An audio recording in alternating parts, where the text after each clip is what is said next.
Thank you for coming.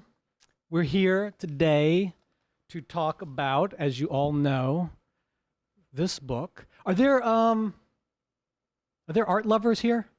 No. Two. We've got two art lovers. No? We got comic in the front row. Do we have people with art degrees here? Okay, a dozen or so. Okay.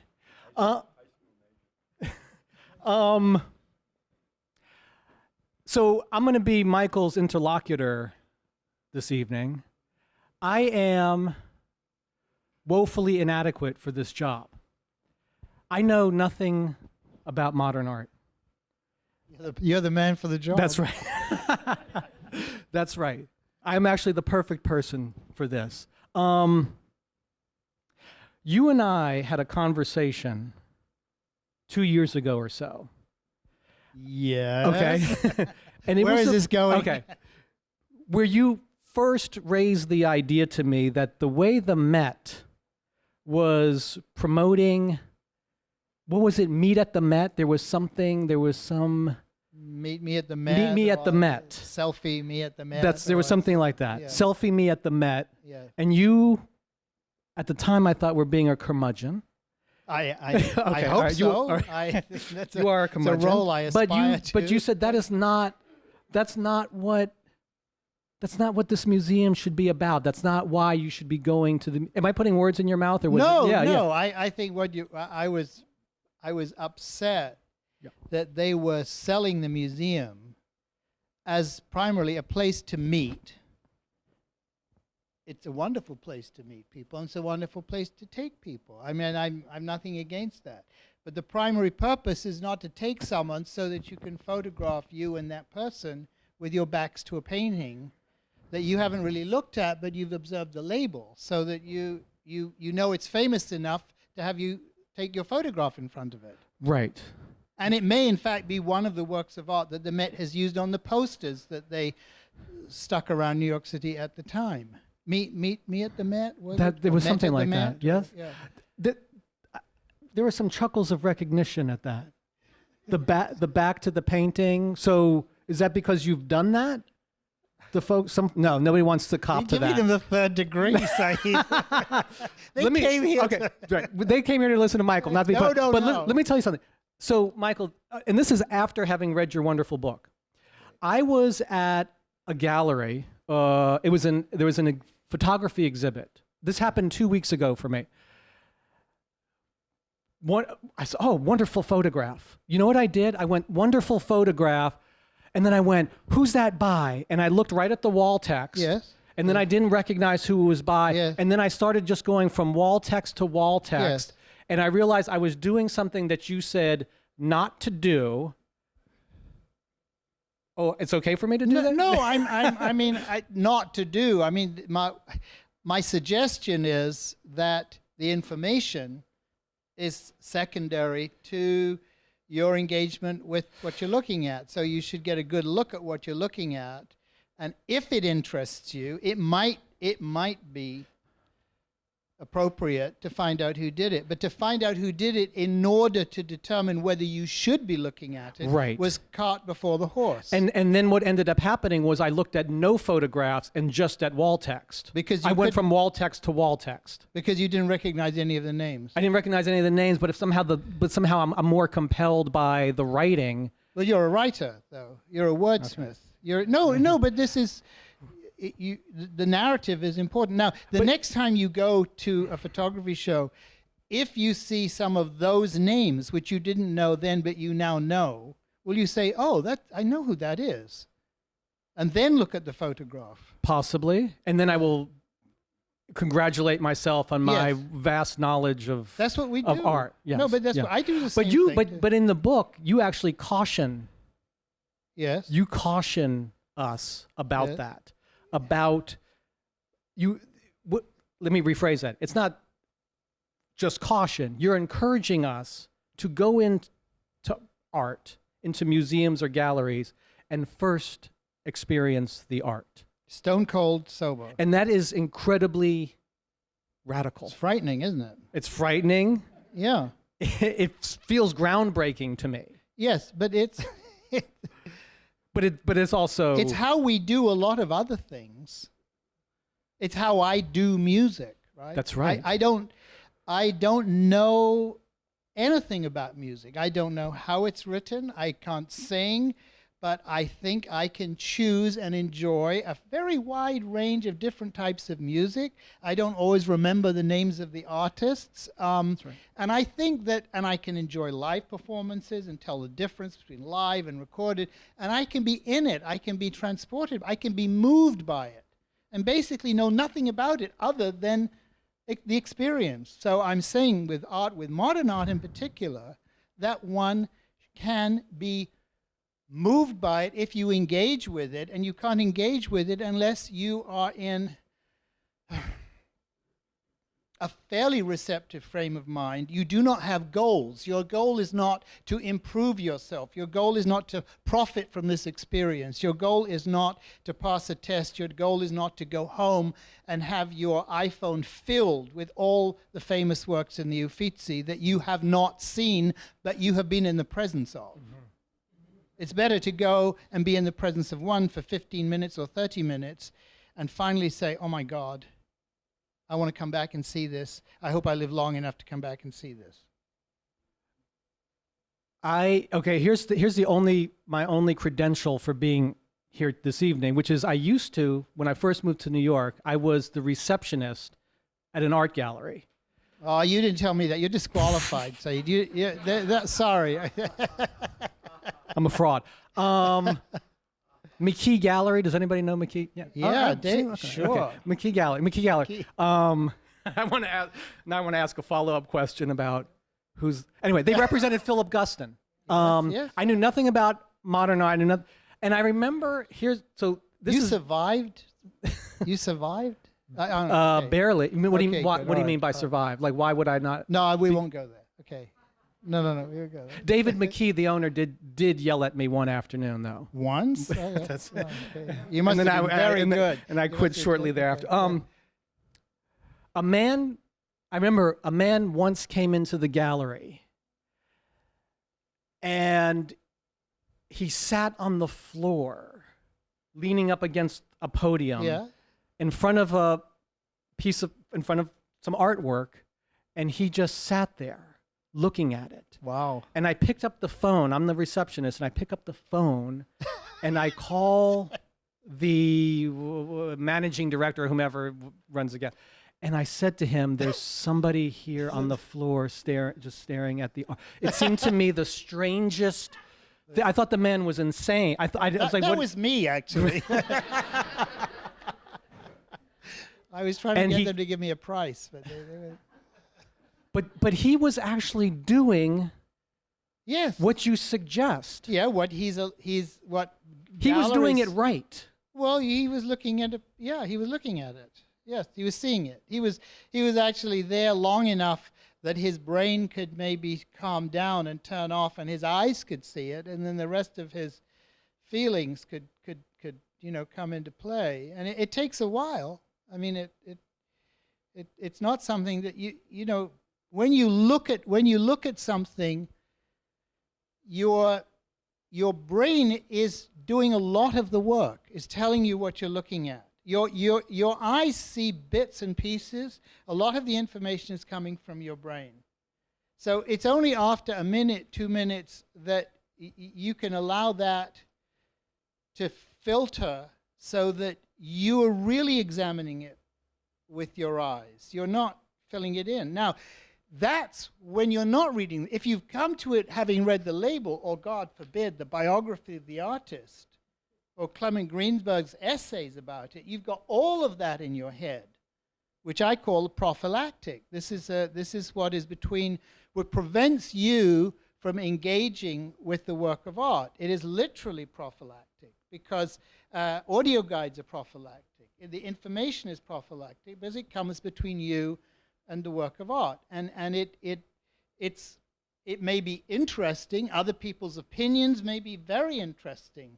The kind of paint that the person used might be interesting to the curator who wrote the label. But it's got nothing to do with the work of art's purpose, I believe. And the purpose being? The purpose that the purpose being your engagement with it is part of its purpose, right? So Duchamp said the work of art needs to be seen in order to be a work of art. In other words, it's inert. And this goes back to, I think, some German historians in 1870s. The idea of the word empathy that we use now for everything came from a German expression which meant feeling into, and it was particularly applied in those days to art, that you felt into a work of art. And this was almost a physical, bodily feeling. And a British psychiatrist around 1900 translated this German word into in pathos, empathy. And it was still only used to do with a reaction to objects, not to, we use it for everything. You know, we have empathy with Diet Coke, you know, but in those days it was very specific. And so people didn't find it difficult to understand this, that you would feel into it. But you can't feel into it, and I believe its purpose is to be felt into, with a lot of information and ideology.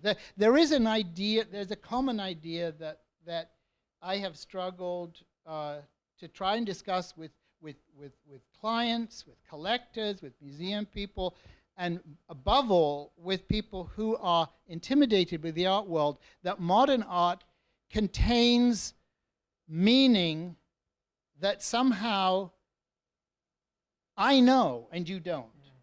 You know, that somehow I have a Rosetta Stone, you know, that I know what that Jasper Johns means. You don't. But I can tell you what it means.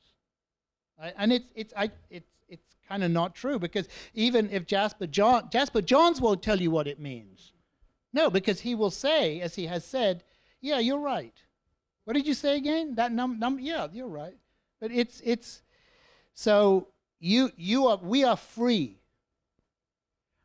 I have to say, let me plug the book for a second here.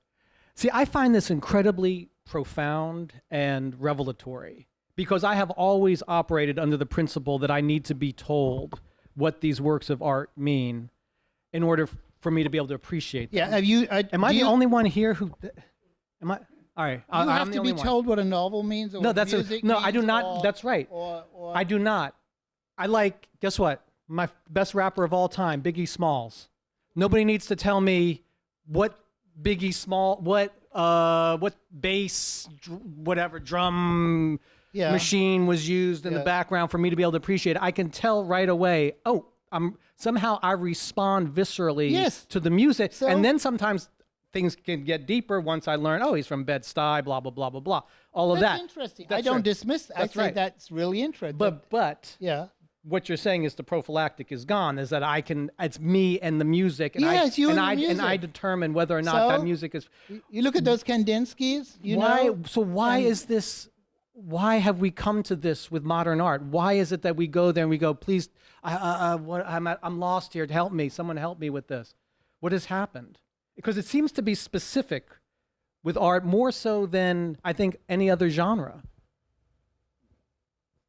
Well, it has to do with the way we're educated, and one of the things I discuss in the book is this extraordinary change that takes place in a child's education. 3-4 years old, they are messing around with paints, bringing them home, and we're saying, it's fantastic, that's wonderful, that's great, and we're putting it on the refrigerator, and we're saying to them, it's really great, okay? And they're messing around with paints, okay?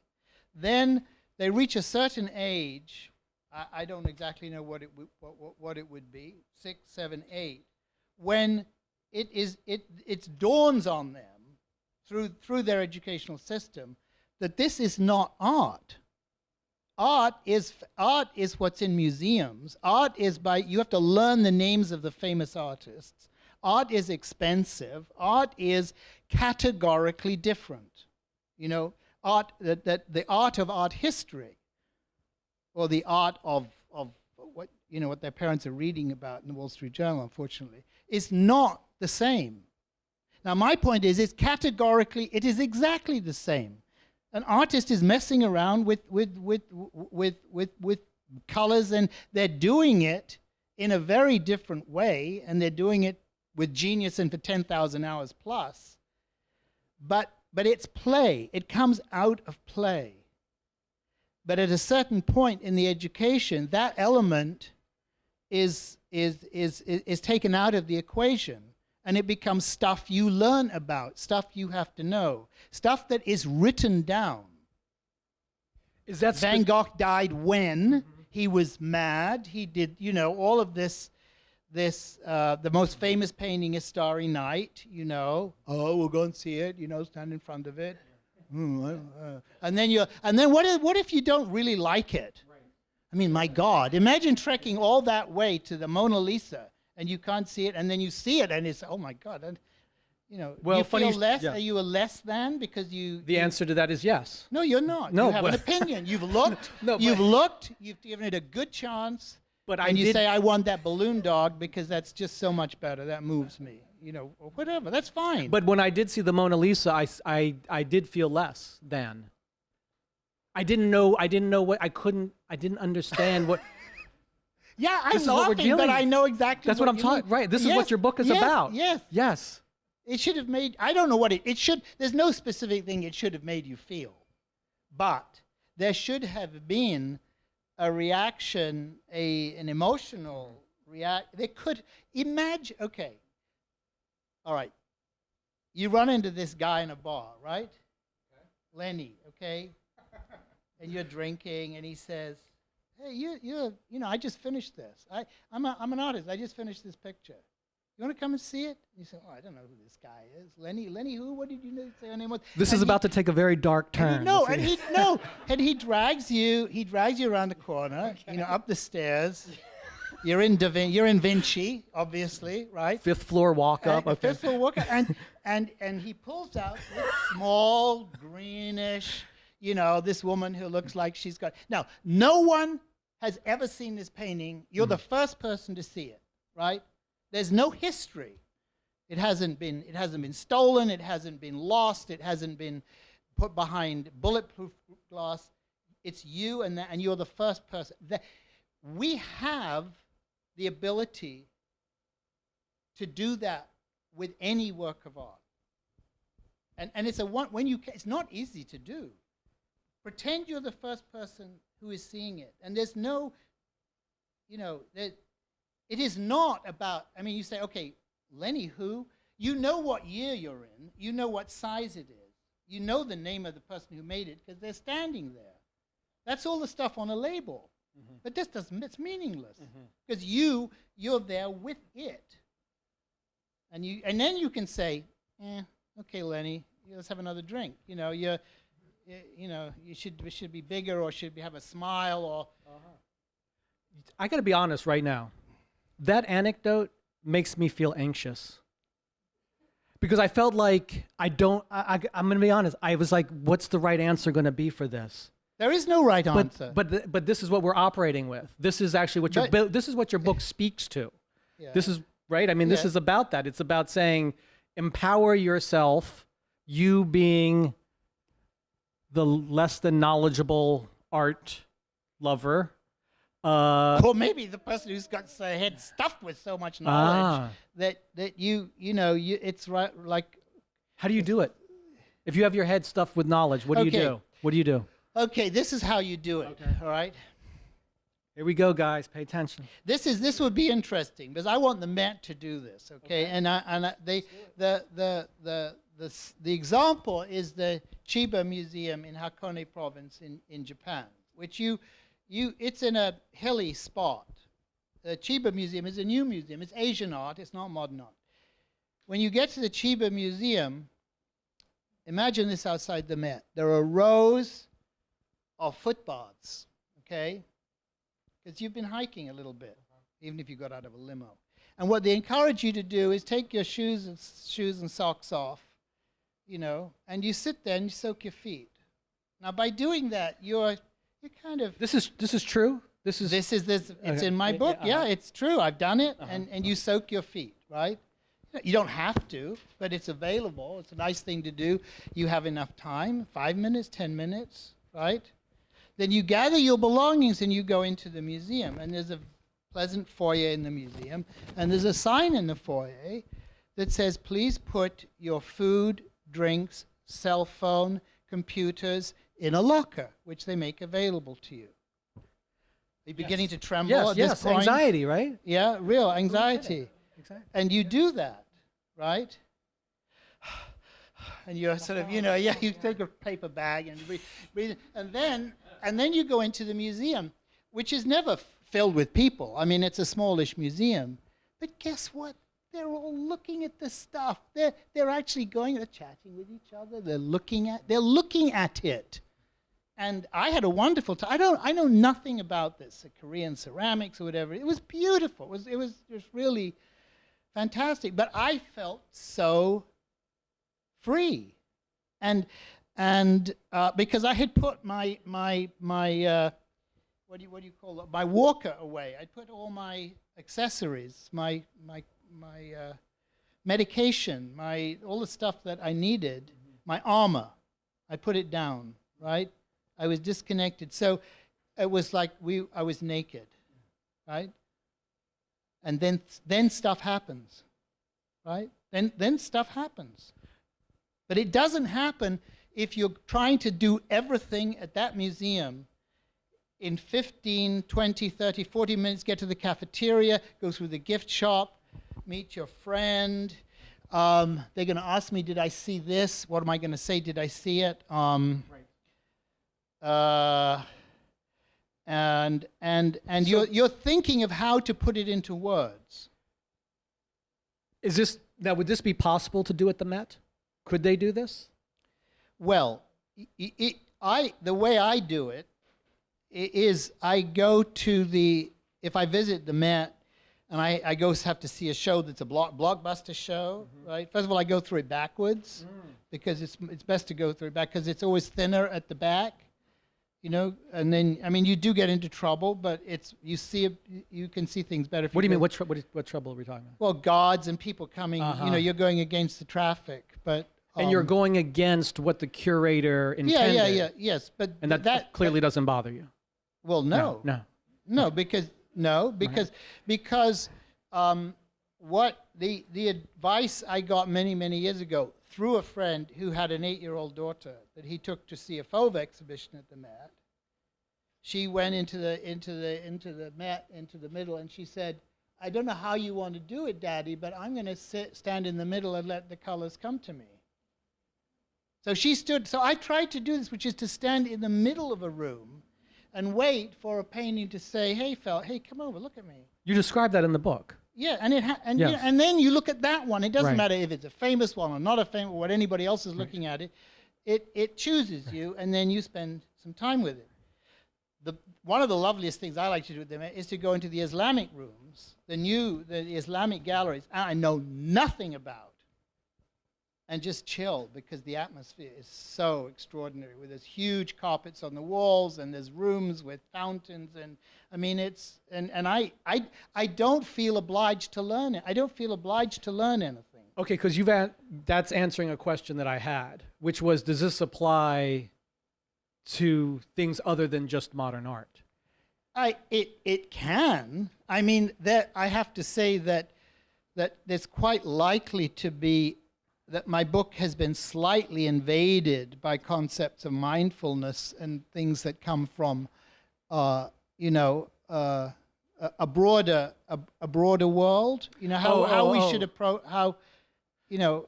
like it's not a self-help book as such, but trust me, guys, it's not self-help. No, but I was actually. But you feel great. Well, you don't even have to read it. You just buy it, and then you feel. He's going to break it.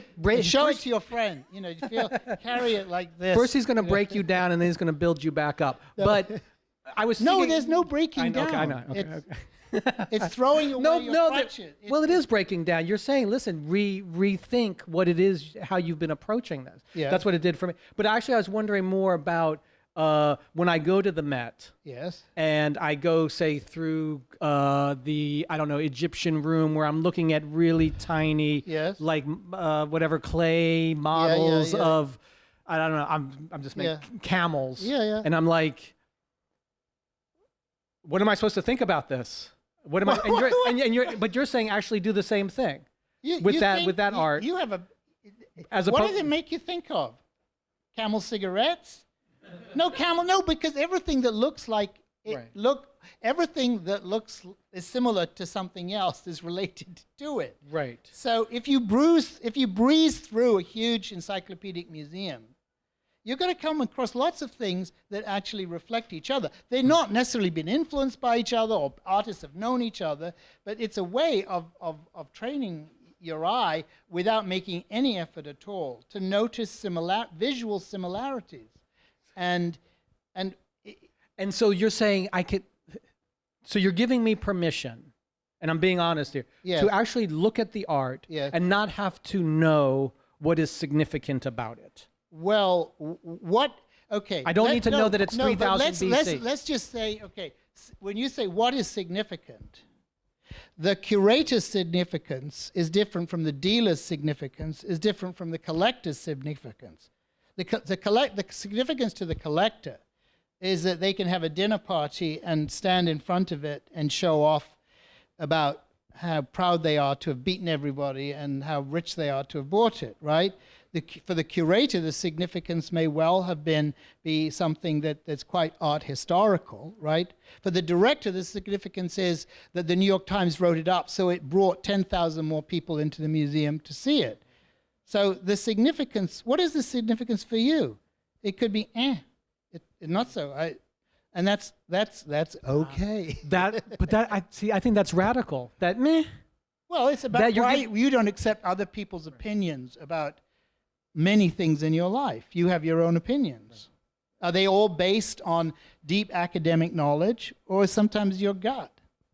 Are you asking me I'm that? asking you, yes. Yeah, no, I mean... Yes, no, they are not all You're based... not afraid to say, I really prefer that. I don't... You see, if...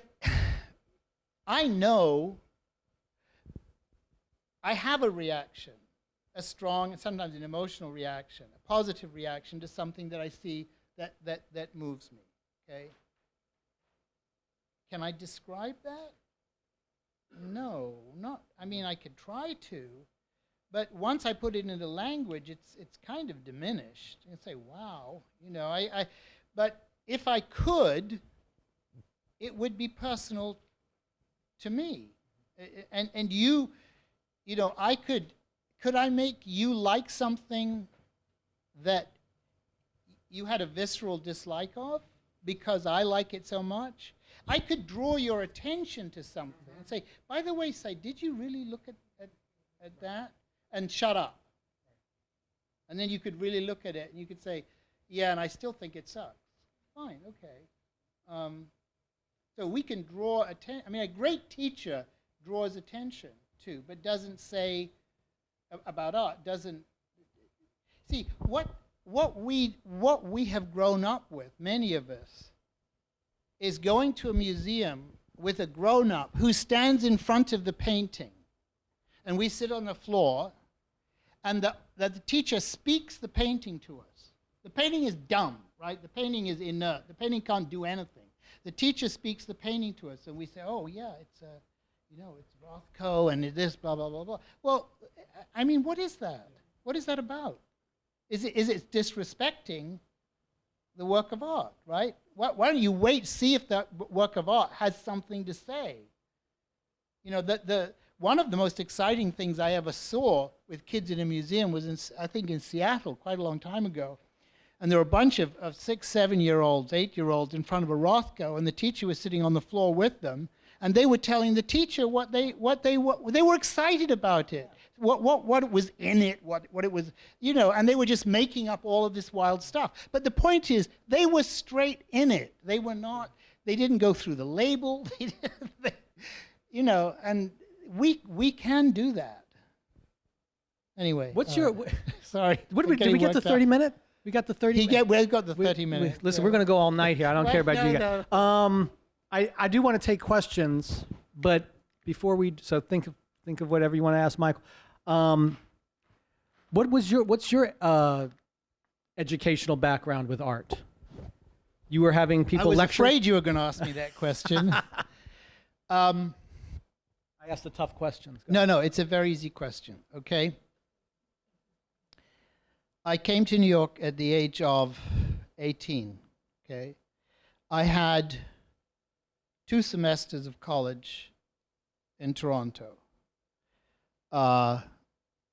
And the only art-related activity I had there was actually to work with a couple of fellow students to borrow paintings from local collectors for the university. It was a brand new university with a very small campus, and they had nothing, and we borrowed. And I didn't think that had anything to do with my life. I mean, it was just an activity.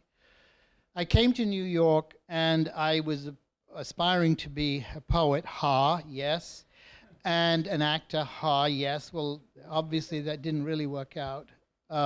So I got a job in an art gallery because somebody I'd met after a few days here said, you can just sit you can be a reception. You don't have to do anything.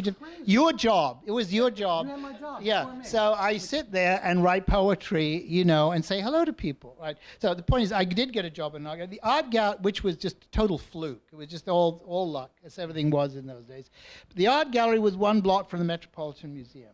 And it was an art gallery that dealt with contemporary art, artists my age. I got to know them. It also sold Impressionist paintings and modern pictures, and I kind of, picked as an apprentice type. But I would take a sandwich from a deli on Madison with a pickle to the Met, and in the old Met, before they did the rooms were opened up, the Impressionist rooms were divided by rather dark walnut wooden panels into little alcoves. And I would sit there on a bench, the guards couldn't care, with my sandwich for 45 minutes, and I had the Monet poppies there, and I had the Cézanne there, and I sat there and had my lunch. And that was my education. You're going there, correct me if I'm wrong, you're going there because it's a nice place to eat your lunch? Yes. And, the fringe benefit, but the fringe benefit is that you also have I didn't think I was educating myself. Right.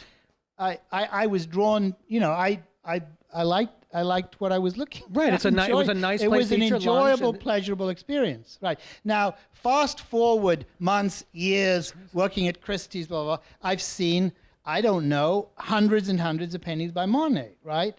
A lot of them not terribly good, some of them fantastic, a few of them really terrible, and more than a few fakes.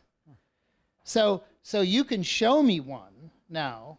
I'm not saying I'm going to tell you immediately if it's a fake, but my reaction to it is based not on what I've read, it's based on comparisons that my brain is making without me really thinking too hard about it, You say, why is this one better than that? Well, it just is.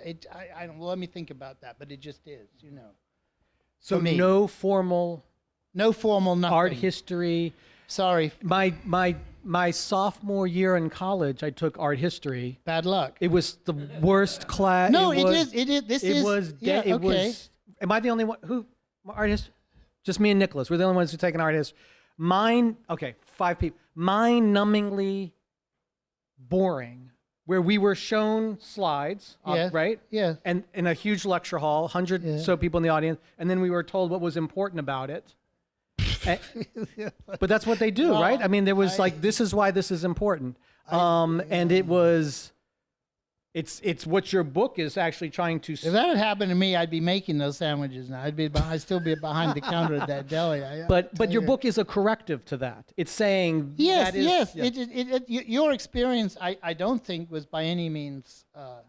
And there is a quote somewhere in that book, which is not a made up quote, of 2 college students at the Dallas Museum, one say to the other, that's Rothko.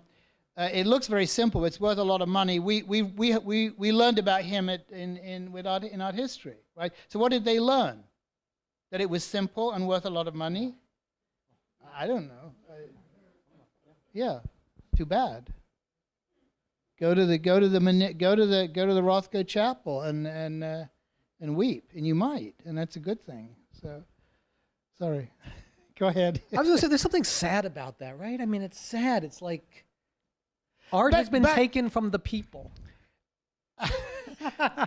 Yes, well, I mean, yes, but it's commoditized, it's monetized.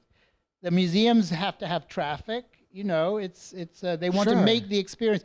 The Cleveland Museum has spent a lot of money on a program which I have read the literature for over and over. It's called Art Lens. It's interactive. It makes the paintings come alive. You hooked up to it, but it's wireless.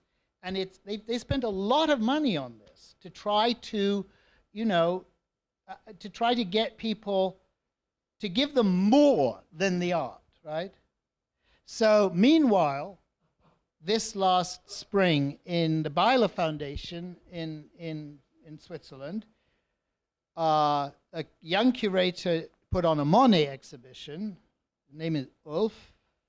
Doesn't have a great sense of humor. He's a very nice guy. And I said, so how did it go? And he knew I was writing this book. I mean, we've had these kind of, he said, well, Michael, you see, I thought maybe if we open the museum for an hour before the public, we could let people come with their yoga mats. And they could sit with their yoga mats and meditate for an hour. I said, well, what happened? He said, they came from Germany. He said it was a huge success. And there was photographs I saw online of, people that this is no art lens, no technology, no nothing. It's cost to pay a couple of guards to come in an hour early, right? That's about all it costs. And they had the Monet water lilies. I mean, what better use of an hour in the? What a great way to get your day going, right? To just, you have to think it. I mean, anyway. So we got questions. Yeah, questions. Questions. Someone else grill Michael for a while. No questions. All right, let's all go get a drink. Yeah, no, I'm kidding. Chris has We're a going to keep question. going. Michael, you wrote a marvelous book before this one. Yes, called Chris. Yes, called Chris, my editor. My editor of my first book, yes. Called The Value of Art, Yes. which in a certain sense creates a frame for this book. Yes, yes. And I wonder if you could talk about that a little bit. Okay, well, thanks. So the value of art basically discussed a trinity of values: the commercial value of art, which is how we trade it, how I put prices on it, what people buy and sell it for, how that's arrived at, how bizarre it might be. The second one was the social value of art. In other words, the fact that being engaged with art as a collector, has a very social aspect to it. That you make friends with other people. Some of this is aspirational. You can move up a social ladder. Some of it simply means that you get to know people who like the same stuff you do. So it's not a solitary activity.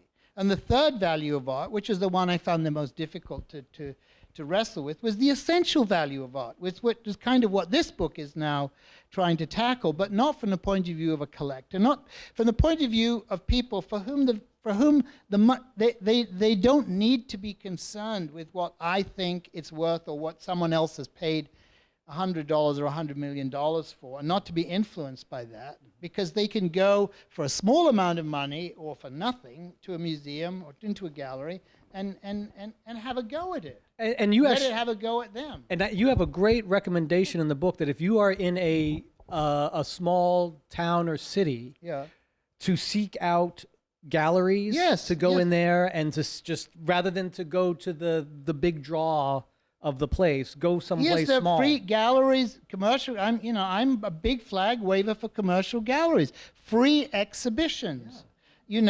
we're not going to kick out somebody who's sitting on the floor looking at it. I hope. Well, I don't know, but no, I think chairs are important, and I think that, you know, people think, oh, I can't go.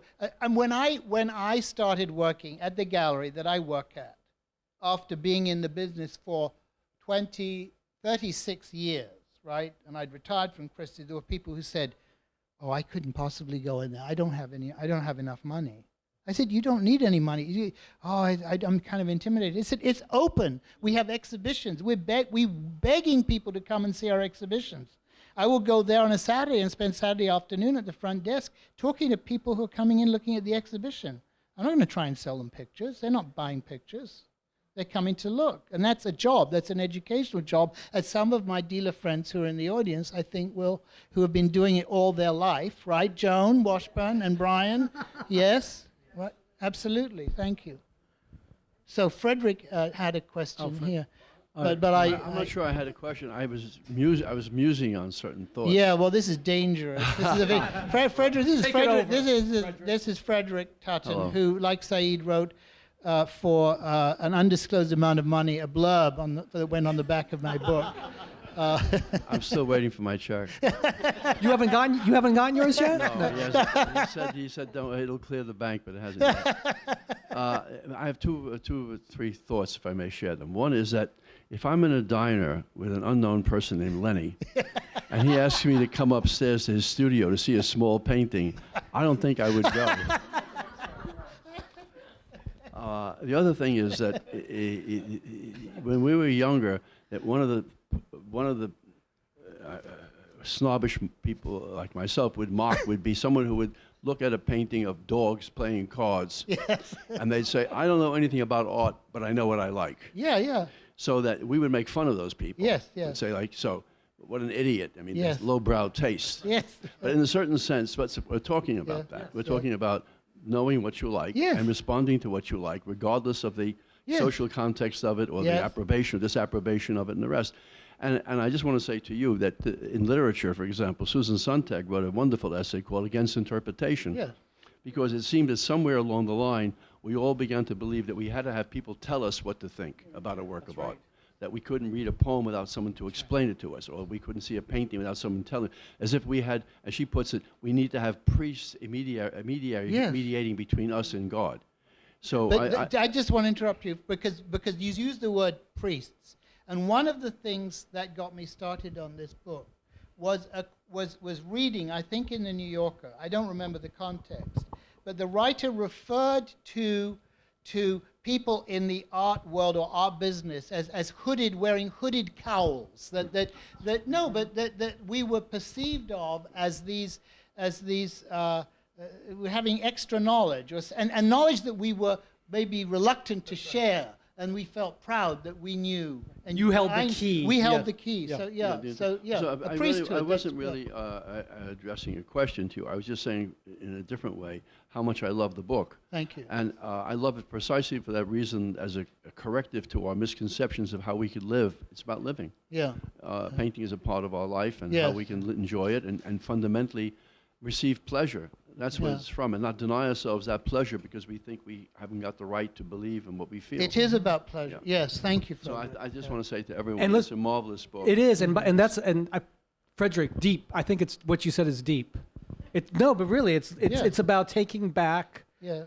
or owning Empowerment. Yes. Yeah. Yes. I feel like I'm crazy, but I'm not. It's. You're not cranky, see? I'm not crazy. No. Okay. Karen, is he cranky? No, I said crazy. Oh, Not crazy. Oh. I am cranky, but I'm Oh, okay. okay. All right. So I have a question. I would like a little clarification from you. Oh, dear. No, seriously. We walked into a gallery in 1967. It was in Detroit, the Donald Morris Gallery. I know it. I knew Donald well. Okay, and Yeah. they educated us for 3 hours. We knew nothing about Yes. art. We went in to buy a painting for over the couch. Yes. And I'm surprised they didn't Yes. just throw us out because it was such a stupid thing to say. But they didn't. There was nothing on the walls. They educated us for 3 hours. Donald Ch- and Florence. Donald and Florence. Yeah, They yeah. changed our life. And Yes. since then, we've been Yeah. very, very involved in art. So what I'd like to ask you is this. How does when you were talking about the importance of a gallery to educate people, Yeah. how does that differ from the wall text and everything else? What is your definition of education? Okay, that's very okay. I don't want to suggest what happened, okay, when you walked into that gallery. What used to happen much more in my business than happens now is that people who have some means and an inclination go to a particular gallery because they want to find out what they might like. And it's my job to give them some options. And when their eyes say, well, tell me more about this, because we're talking about a commercial transaction too. You know, this book is really not for collectors. So I should be able to answer all of your questions. And I would say to new clients and old clients, there is no stupid question. Is it real? That's not a stupid question. Why is it that price? That's not a stupid question. Those are very good questions if you're going to spend money. But what happens now is that the collector comes through their personal shopper, with their advisor, through their consultant, with a request for a Marc Grosjean red painting, 30 by 36 inches, no more than $5 million, right? Like we make the sandwich, okay, yeah. What was that? Chopped liver? Okay, and we'll slice it. Yes, but as opposed to saying, I don't really know what I like. We're decorating. A lot of great collections were built by people who just wanted to put something on there. Samuel Courtauld, his collection that people now go to year in and year out, went shopping for 4 years. That's all. He made his money with rayon, with cheap, and he went shopping for 4 years, and he bought everything in the Courtauld. That was a hell of a shopping trip. But he did it. He did it himself with his own eyes. I mean, he went to dealers and he talked to them like you did, and they talked to him. But I don't think Donald and Florence pulled out one Dubuffet and said, that's it. Everybody's buying it. It's a great price. Now take it and go home. They didn't do that, did they? They showed you some pre-Columbian stuff, and they showed you all. I know what they did because I know them. And that, yes, they were great dealers, and there are dealers in this room like that. Too. But I mean, that's almost a different story. But it is about empowering you to be confident in your taste. And if you're going to spend money, obviously, you need to know that you're not overspending. That's also part of the job. Okay. And by the way, I've been to your home. I've had the pleasure of being in Michael's home. And you have beautiful art, which you gave me a little tour of. Yeah. And you told me that you bought things because you liked them. Yeah, it goes back 50. That's right. 50 years. The stuff. This is a good way of talking about it, right? Isn't it? It's very highbrow. The stuff I bought. I've never sold. I can't sell it. I mean, I don't want to sell it. It's in my life. It's in my life. It's in my daughter's life. It's in my. It's in our lives. Anyway, other questions? We've got time for just a couple more if anyone wants to. Yes. Okay. Could somebody help me out? Thank you. I think what I'm getting from this, it's essentially emotion rather than analysis. When you're looking at something, it is experience rather than information. Absolutely. Yeah, it is. And It's some exactly. of I can go in and I just look at one. You can engage. I can You can Engage. Is the engage. right word. Engagement. That's a Yeah. comment. Yeah. The other thought is, what do we do now? Do we send all the critics to the guillotine? Well, they've gone. Actually, the critics have. Right. The critics have. There are no critics. I mean, correct me if I'm wrong, anybody in the room, but there used to be in my business people like Clement Greenberg, and if they were they hit your studio and you were 27 and he blessed you, you had a show at Andre Emmerich and it was sold out. Okay, there is nobody with that power. The power now is with the auction house who curates a contemporary auction sale and puts in it a hitherto more or less unknown artist, and amazingly it sells for $500,000. And Joe Blow and Mrs. Joe Blow and their friends all have to have one of those. you know, because it must be good because it sold for so much. They don't have to look at it. So the taste makers are actually a lot nowadays are the people who are have the capital, not necessarily the dealers, but they're, let's say, speculator collectors who are running the taste show. But it's fashion. It's about fashion. It's dangerous. It's high risk unless you are, you know, unless you're the first in. And well, a lot of them, I think, will buy a bunch of stuff at low price, thinking that that's what a venture capitalist does. They'll buy it high. No, because actually they like to buy at fairly high prices because people, unfortunately, they haven't read my book. They think that if it's expensive, it's good. We think everything. We think that about a restaurant. We think it about a movie makes $100 million. We rate things according to a dollar scale.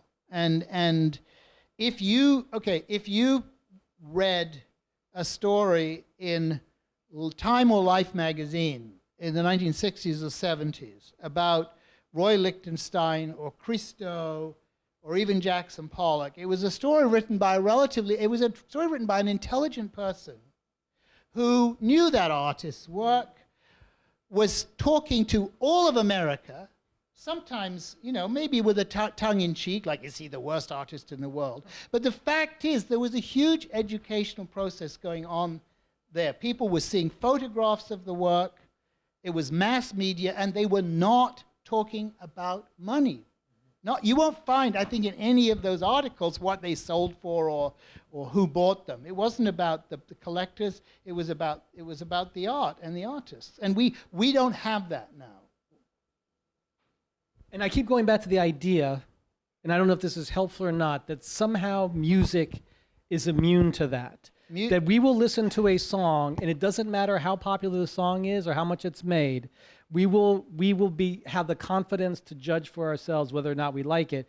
And maybe we need to tap into whatever is going on there and bring it to our attitude towards other art forms. There was a line that I remembered from a novel I read recently by Julian Barnes, and I don't know it's a character in the novel, but the quote was,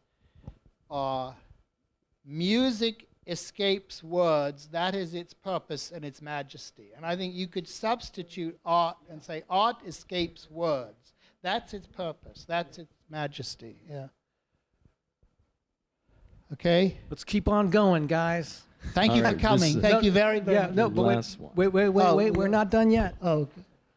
Hi. So I don't have a background in art, but Good. You're way ahead of us. Yeah. But I would like to speak to something I'm more familiar with, which is music. So, Yeah. Bach is not my favorite composer to listen to, Right. but I do hold an immense respect for his genius in the writing of his mathematical fugues. Okay. So this sort of connects to the idea of perhaps a partition of intellectual rapture and the physical rapture you speak of. So I was just wondering, what are your thoughts on that, and do you believe in that? But you are bringing what is in you to what you're listening to. Right. Yes. Right. So Completely. this is your it may be mathematical, but it's subjective, Right. right? And that's so good, the right? music is allowing you to do that. Someone else will listen to the same, and they will think and feel something differently, right? And that's a wonderful thing. So when you say intellectual, it's because that's the way your feelings are processing it, right? Well, also through, I think if I had not studied Bach's writing in class, Yes. I don't think I would hold the same respect. Okay, for so his work. so you're saying in a way, I might go and look at a painting by Salvador Dali and say, well, it's in he could paint like an old master. I mean, clearly this is extraordinarily painted, with feeling, with meaning, with great skill. Right. But it's not really reaching all the way in. Mm-hmm. Okay? Mm-hmm. So I think there's a fair analogy there. Thank you. Yeah, yeah. Okay. I love Salvador Dali personally. Yeah. Well, I know I don't dislike Dali at all. I was just trying to think of something. Oh, of course, of course. Thank you both for coming. Oh, Thank You you. know, and be okay. Yes. Saeed Please wants the thank last us. word. No, go but I ahead, do go want ahead. the last. I want to give one anecdote here. yes. Yeah, okay. Because I think this could be a good way to wrap this sucker up. First of all, the book is great. I'm not just saying that because I'm sitting here in this big comfy chair. It's a great book, and you're going to be signing right there. Okay. Right. There's All a right, table there, okay. right, Nicholas? Get Okay. some pens, So yeah. buy a book. He'll sign it. I found it. I really found it. I feel like I'm on Oprah Winfrey, but I mean that I found it life altering. Okay.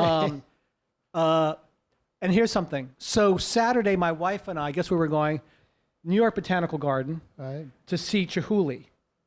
Oh, Okay. okay. So, right. So listen. Okay. See that? See, I'm already Okay. feeling insecure. Okay. No. Let me tell you something. I like Dale, Chihuly, good. and I feel like somehow I should be embarrassed by that. And see, you're wondering why you've even asked me to do this with you. No, but I no, it's see a that's very what I'm talking good. about. No, And what? Look, but I'm allowed. You got to give me some. You What? know, What? I gotta give you some- like, like eyebrow lifting. this is what we're up against. No, That's no, what I'm talking about. no. This is what You we're up see, against. You are saying, look at the art. What? okay. Michael's about to retract No, his I'm book. just trying to think. Like You've created a monster. you're Dale Chihuly, my Jeff Koons. I don't know, but anyway, love Dale Chihuly. Okay. No, I mean enjoy it. Okay. Yes. What I think doesn't matter. That's right. At all. There we go. Just make sure it doesn't drop. It's securely right. fastened to the roof, right? That's because I am you going don't on want all Saturday, that- and I'm going to love Dale Chihuly. I love and it. Thank love you, it to Michael, death. Thank for you. making me Thank such you. an art and appreciator. I would say he won't buy his work, buy his memoir. Oh, yeah, You know, this guy is. That's the most important. We And have Frederick too. Frederick is. These are two of my Oh, yes. favorite writers in this room. Seriously, folks, they must be read. They're my heroes. Okay, thank you. Thank you. Thank you. Thank you, guys. Thank you, everyone. Yeah.